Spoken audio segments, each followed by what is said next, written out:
welcome back to the Prep Perspective. We are here this fine morning with Ross Pantano and Kayden McCoullough of the Kayden Prep Swim Team. Hey, happy to be here. Yeah, it's going to be a great time. All right. So let's get right into it. A little bit about swimming that people don't know. We are actually all three swimmers here, so I don't want to sound too ignorant, like I don't know what's going on, but we're just gonna try and get an idea of the inner workings of the swim team and exactly how they're able to accomplish what they are. So Ross, I've got a quick question for you. This year we're gonna be going on our 13th consecutive state championship. How do you think the tradition of winning that many times has been able to survive for this long? I think our coach, Tom Beck, has a huge part in that. He's a wizard. Like, he takes people who don't really know how to swim, or, he sees a little thing in his stroke that, you can build on that, and he'll build on it, and he'll turn you into a state champion. And it's kind of crazy because I was one of those guys, but it's mostly him, I would say. What about the community aspect of the team? Is there anything that might play into it? Yeah, this year we're 29 guys, so I think every one of us knows each other pretty well at this point, and it's early in the season. I'd say I've been on the team this is my third year, and I'd say this is one of the closest teams I've been on. And we really just push each other in practice, hold each other accountable. We're just a big old family. All right, Kayden, next question's for you. What sort of things outside of just the regular workouts is a part of the schedule? I'd say, like Ross said, this is probably one of our closest teams. We've sort of emphasized team bonding and just making sure we're doing things as a team, and so our team chemistry can build up. So that way, when we see each other in practice, you don't feel uncomfortable calling them out on something they're doing wrong, or just helping them with constructive criticism, and just sort of things like that. So how do you think the team is going to stack up to the rest of the state this year? We've had a few meets so far. What do you think we're going to be looking at, down the road? I definitely think it's going to be some tough competition. Millwood West has a very good team, West Side. But I feel like, as what I've seen so far, I feel like our team is definitely going to have the most improvement as we've continued our season. We've had definitely significant drops already in this short season that we've had so far. And I feel like I'm pretty confident in what is going to happen at state this year. Awesome.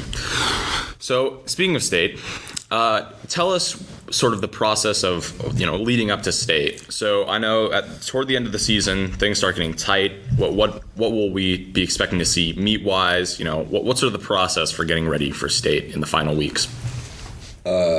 Well, we go on this thing called taper. I'm pretty sure runners do it too. It's where practice gets super easy, and it's a blessing, honestly.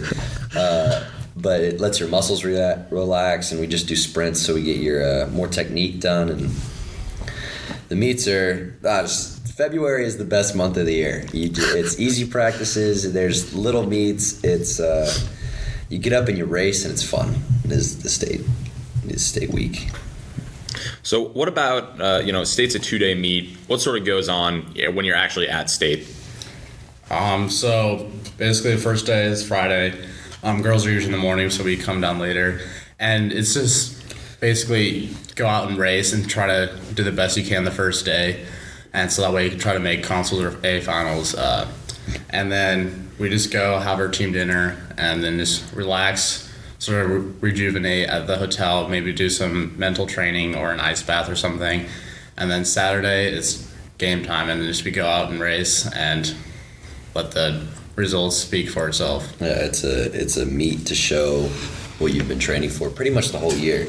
Because I know the three of us were on a club swim team, and even then we're kind of still training for state. Like, everybody's just kind of thinking February. You're on the TV, you're juiced up. It's a giant crowd, and it's just a time to for sure put in everyone's minds that Prep is the best swimming team in the state. So speaking of that, what sort of pressure is there, added on to not break the streak, as it were? I think that there's got to be a lot of added pressure with it would be bigger news if the swim team didn't win than if we do. So what do you think about that? Yeah, there's definitely a lot of pressure. Prep has a target on its back.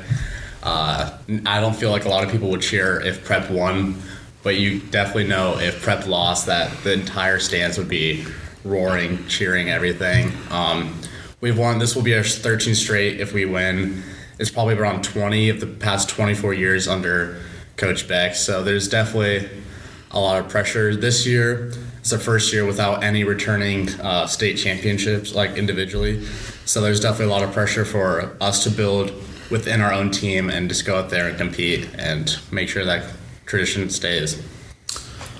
Yeah, I know. There's some pressure, but I know a lot of the guys on the team really like winning and will just continue to win because that's what they like to do. And, you know, we saw that at the West Side Duel, and I think we're going to see it again at State. Guys show up and really just surprise some people.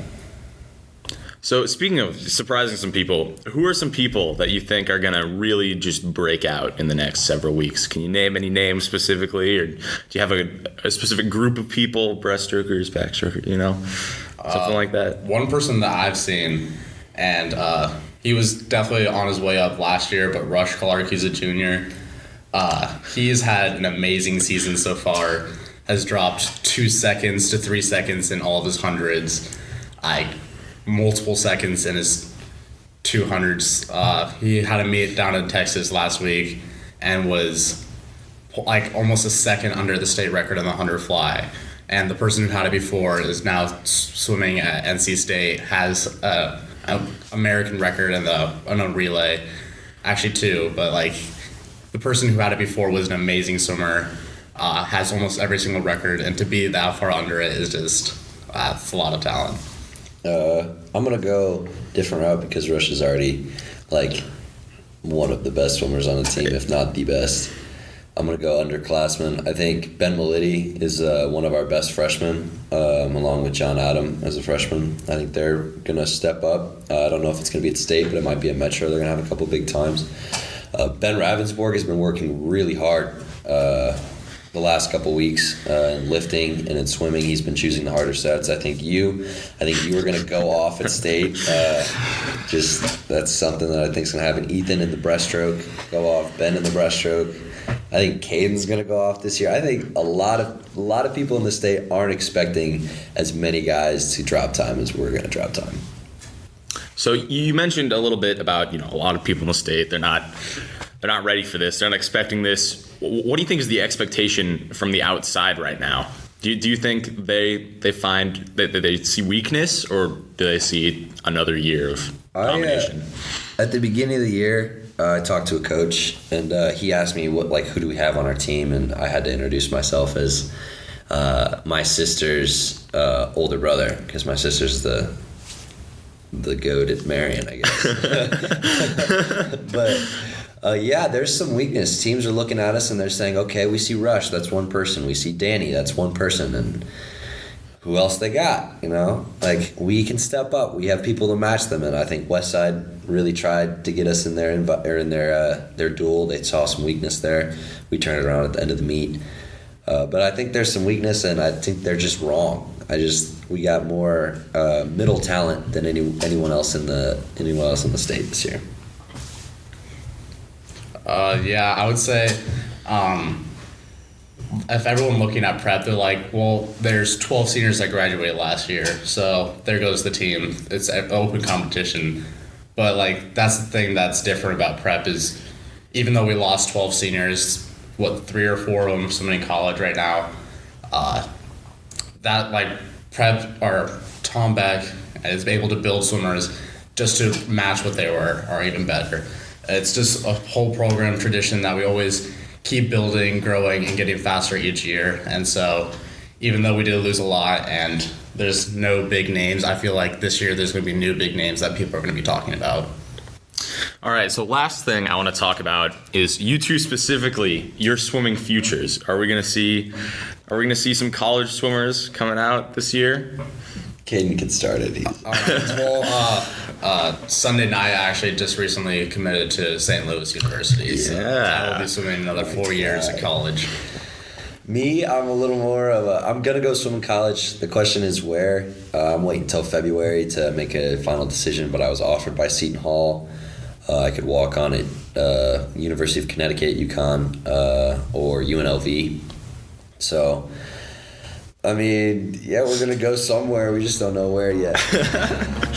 All right. Well, thank you guys so much for coming in and talking this morning. It's been great having you. Yeah, well, thanks for having us. This was a Good to be here. blast.